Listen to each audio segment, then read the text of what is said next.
English translation, 64th contact, Saturday, 2nd October 1976, 17:18ers.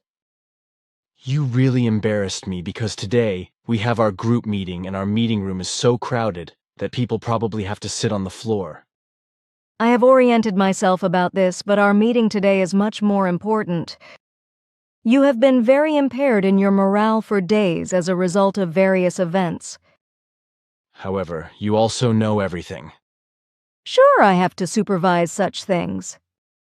But now the thing is, you do not intend to let any information about our existence reach the public in the future. You have obviously been rummaging through my thoughts again about which you should refrain from doing. You are wrong, because I have this knowledge from other sources. Okay, you are right. It is like you say. I find that people are not yet able to understand these issues. In particular, I am guessing those who deal with ufology and make big words, such as Bertossi, Ahrens, Jacob and the Dewist, as well as a super smart guy from America, namely a certain Coleman von Kavitsky from Icofon. This hyper-ufologist has written a very lazy and primitive letter to Mrs. The guy told me that I had hung a model on a fishing rod and filmed and photographed it. And since such brainless idiots claim such things, I think it is completely pointless if we keep trying to educate them about your existence. I do not want to talk about the broad mass of humankind, but about the public sphere of the ufological circles, in which certain idiots want to be omniscient. You should not get excited because you are experienced enough to know that these things had to come. Besides, you have already had much worse experiences. On the other hand, it is understandable to me if you react in this way, because your realization makes you angry that those who want to be knowing are very ignorant and autocratic in their assumptions and their quite illogical assertions. This is because you see that the way to truth remains very difficult to access for Earth humans. You have quite rightly recognized that it is the so-called ufological circles and communities themselves that make our existence questionable and cast doubt on it. For it is these circles that are guilty of making our existence laughable in the worldwide public arena, and that are today being decried as fantasy and hallucination. This does not mean that all groups work in this manner, but most do. In their lack of understanding and in their ignorance, the erroneously lead ones seek fantastic explanations in technological, paranormal, and purely intellectual areas, whereby the most impossible hypotheses are presented, and indeed also in the form that we are angels and God's messengers, or that we come in evil and world-conquering, as well as with Earth-human abduction, intentions, etc., which of course all corresponds to evil nonsense. In the main, these erroneously lead ones deal with purely sectarian and esoteric parapsychological deficiencies, as well as with the technical possibilities and construction methods of our ships, whereas they completely disregard our important task itself and the associated values, and have no idea of it. This is typical for the human being of the Earth, because he or she always reaches only for the material and completely overlooks the fundamental values, namely the spiritual and consciousness-based ones, about which he or she then makes up unbelievable fantasies, and even claims that jet ships and spaceships, etc., are driven by spiritual forces, and that they are also built according to spiritual models, etc. This is as malicious a misleading claim as the one that we were moving in paranormal realms. The greatest nonsense in this direction is created by those circles, which they call parapsychology circles, etc., which deal with those things and concerns which are incomprehensible to them and which are not understood in the least. And it is precisely these circles that do the most malicious and misleading subversive activities in order to hinder and prevent the finding of the truth, which is only surpassed by those who are supposedly engaged in the purely material form of semi-scientific and fully scientific investigation of the possible existence of our flying machines and ourselves.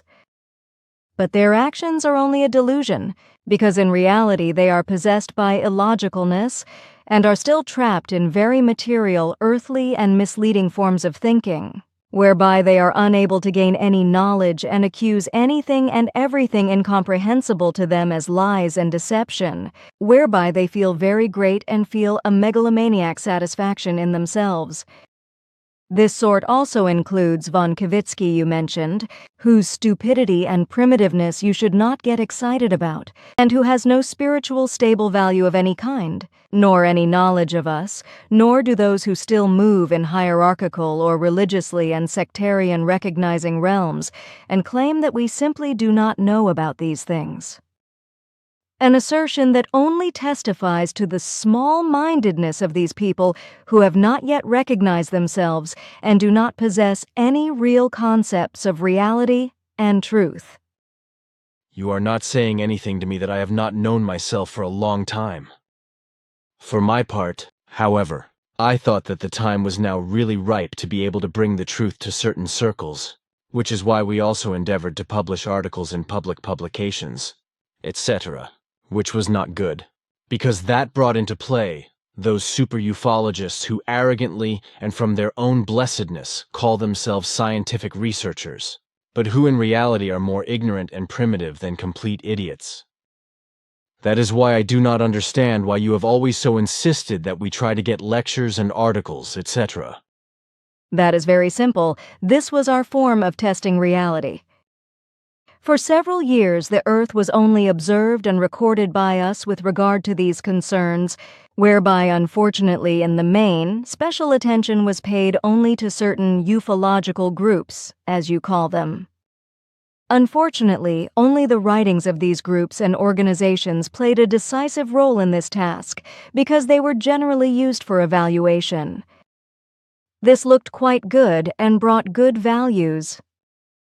As a result of the provision that we must not analyze the life forms in their innermost concerns, however, we were unable to recognize that the manner of thinking of the Earth humans are extremely complicated and illogical, so they are able to write and publish completely different and skewed values and unworthy values as they really think of them in themselves. Unfortunately, we only became aware of this fact when we got in personal contact with you, and through your helpfulness and openness, we learned inestimable values concerning the Earth human thinking, so that we could only begin to deal with this matter in the correct form. Soon we had to realize that we had been deceived for decades by the conflicting nature of the terrestrial human being, because such conflict is completely strange to us, and we had not had any similar experiences before. So we let ourselves be deceived many times, especially in the earthly human characters.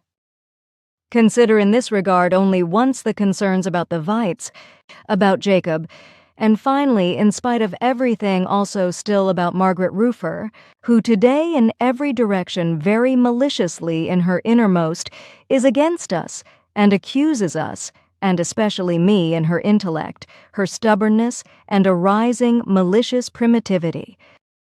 A manifestly malicious assertion, which she spreads just as maliciously, not considering that she only imparts exactly that which is of her own making, which she stubbornly denies in her egoism and know-it-all manner, which is very regrettable. This is what I say in these words, although I am very sorry, but this truth cannot be expressed otherwise. It would be very much to be hoped that she will find the way back to you and thus to the truth. This, however, is very difficult for her, because her unreasonableness and her stubbornness and self-aggrandizement are greater than her will towards the truth and self-cognition. Exactly, however, all these concerns together have persuaded us to orient ourselves very precisely about the real state of affairs. Therefore, we commissioned you to prepare lectures and articles in order to reach the broad mass of the world public. Since we had to recognize through your help that we had let ourselves be foolish for decades by our ignorance of the Earth human, only the possibility of a worldwide test remained open to us.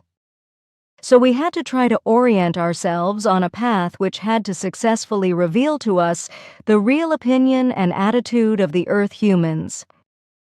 Since we cannot simply analyze the life forms in their innermost, which I already explained, only the possibility via you remained open to us, namely through lectures and through articles in public publications. That is why I always urged you to do so, because for certain reasons we had to find out the truth before 1977. Through the articles in newspapers and magazines and through several radio and television broadcasts, we succeeded in this test excellently, which alone is on your and your group's merit. Thus, we accessed into all those circles that were important to us, governments which received your remarks with great interest and issued certain decrees in various countries, the broad mass of the public, which was confronted for the first time in real form with this problem, which no ufology groups have achieved to this day, and ufologists, as they call themselves, in a megalomaniacal and erroneous manner. But it is precisely these last ones that were and are of the utmost importance to us, because we had come to know their open opinions. We succeeded excellently with your help and that of your group, only that the result is very devastating. This results in the fact that the Earth human today is not yet capable of dedicating himself or herself to our concerns regarding us and our ship's existence in honest, open, and real form. These so-called ufologists, who were meant to spread the truth and pave the way for the coming of extraterrestrial intelligences, have degraded themselves to primitive semi-scientific sects and spread their unintelligent and dirty nonsense of self-created theories and lies, thereby distancing the Earth humans further and further from the truth on a global level instead of leading them towards the truth. This fact shows that the Earth human does not yet have enough real and truly knowing powers to prepare for the coming of extraterrestrial intelligences by a purposeful elucidation. The realization from this is that the assumed development, with regard to a real elucidation, was only a deception according to purely outwardly falsified facts, and that it consequently results in a new probability calculation on our part that the terrestrial human will presumably only be far enough along in approx. 200 to 300 or even more years to attain the knowledge of the existence of extraterrestrial human life forms, when they begin to travel into space beyond the solar system in manned spaceflight with highly developed technology, or if extraterrestrial intelligences appear in official form on the Earth. This means that the planned official landing shortly before the year 2000 will be virtually impossible, and we will make every effort to ensure that it does not take place. This, in any case, is the first result of the cognitions obtained, for which the Earth human can pay tribute to those malignant forces who dress in names such as Jacob, Bertossi, Ahrens, Duist, and von Kavitsky, but also to many others who are unknown to you by name. It is the fault of all of them that the Earth human must continue to live in consciousness-based and truthful darkness, for it is our decision that you and your group should only be active in truth, spreading an honest, searching and knowing groups, thus in lectures, the dissemination of the writings and other educational and teaching work, for only in this way will the ancient determinations be fulfilled, that a center be built for it and you trigger a worldwide controversy through which the fact of the Earth visits of extraterrestrial intelligences and especially our existence and task become known. The solid core of the group, whom I am to pay loving and united thanks in the name of the High Council and of all our peoples, is so attached to you and us in love and attention, but also to our task, that it will gladly take on all hostility and slander and will act in this direction and form and also greet our decision. I do not want to miss thanking all the members of the group for their love and faithfulness to the truth and the real teaching, but also for all the love they show you and me. But my thanks also go to all those who are dealing with our concerns and who are only now working their way into your group. You have spoken an entire novel. Thank you very much, however, for all your kind words and greetings. I will pass them all on very gladly. You know, you have taken a great worry off my shoulders with your remarks. I thought that you would react quite angrily to my decision that I do not want to go public with our concerns anymore. I just do not understand why you did not tell me something earlier about all this, that the lectures and the newspaper articles only served as a test. I do not mean to say at all that I find this unfair. I have just thought about it, and have come to the conclusion that this could have its reason in the fact that I am just still a poor Earth human, and I, probably despite all teachings and despite all experiences in certain influential and pertinent form, would have gone about and done everything if the backgrounds had been known to me. Obviously, I would have done that for sure, because I am simply damned oriented towards wanting to help where no help is useful. Sure, you think very logically and know yourself very well. Our probability calculations have shown that you would have acted 24% contrary to our wishes, whereby the test would not have succeeded. This percentage is surprisingly low and testifies to your completely logical manner of thinking, but it would have been disturbing. What do these 24% individuality consist of? I do not have to explain this to you, because you know the answer yourself. Then I gave you the answer earlier. Sometimes, and in certain things, I'm a bit sensitive and always hope for the reason of the human being. Sure, but we too are often subject to the same things. It is reassuring to know that. Well, girl, look here. This is a letter from my dear friend Herbert. I should give it to you with dear greetings. It is, or would be very nice of you, if you would read it right away, because he is certainly waiting for an answer. He is a very lovable friend. Gladly, I will read his lines. His words are very kind. I pay him my special and cordial greetings in love and friendship. I feel it very touching, and somehow I feel a slight pain in me that it will never be possible for me to personally thank him. This is also the case with Olga, Margaret, and Amata, Hans, Konrad, and Jacob, and all the others who have gathered around you in love and fidelity. I am especially fond of your children and your wife, whom you love so much, which is unknowable to many. But they do not know your secret, and on the other hand, you do not speak to them about your feelings for your wife. You are very lonely in this respect and do not know how to express yourself, so you often express yourself in harsh words, because otherwise you might cry. Somehow, however, it is good for you, because this manner of yours helps you a lot, so that you can also fulfill your task unswervingly. But be assured that already at the beginning of next week, the whole manner of your wife will step into a new light, whereby she will continue to change for the better. For 2 new good friends of unusual love and honesty will come to you. You make me curious. Who shall that be then? Let yourself be surprised, for you will be all the more happier. I just want to tell you so much that it is a female and a male being, whose first names each begin with an M, which corresponds to a pseudonym, but is very true for them, which you will quickly find out. Well, I am curious. If you say that to me, then it must be 2 extraordinary people. Can you at least tell me where they come from? They are really 2 very lovable people, 2 who complement each other in partly similar artistic activities. You will see where they come from on Monday morning. You are quite mysterious. But if you like, here, I have a letter from Carlo Dish. He wants an answer to it as soon as possible. Then I will read it here. It takes several minutes. The demands made by Carlo Dish are unfulfillable in every respect. His thinking in these matters simply impossible, and he seems not to be clear about our and your purpose. His statements are completely exaggerated and dangerous. He still has a lot to learn if he wants to work for your group. With regard to his question, I explained last time that he must decide for himself what he wants to do or not do, because we must not influence his decisions.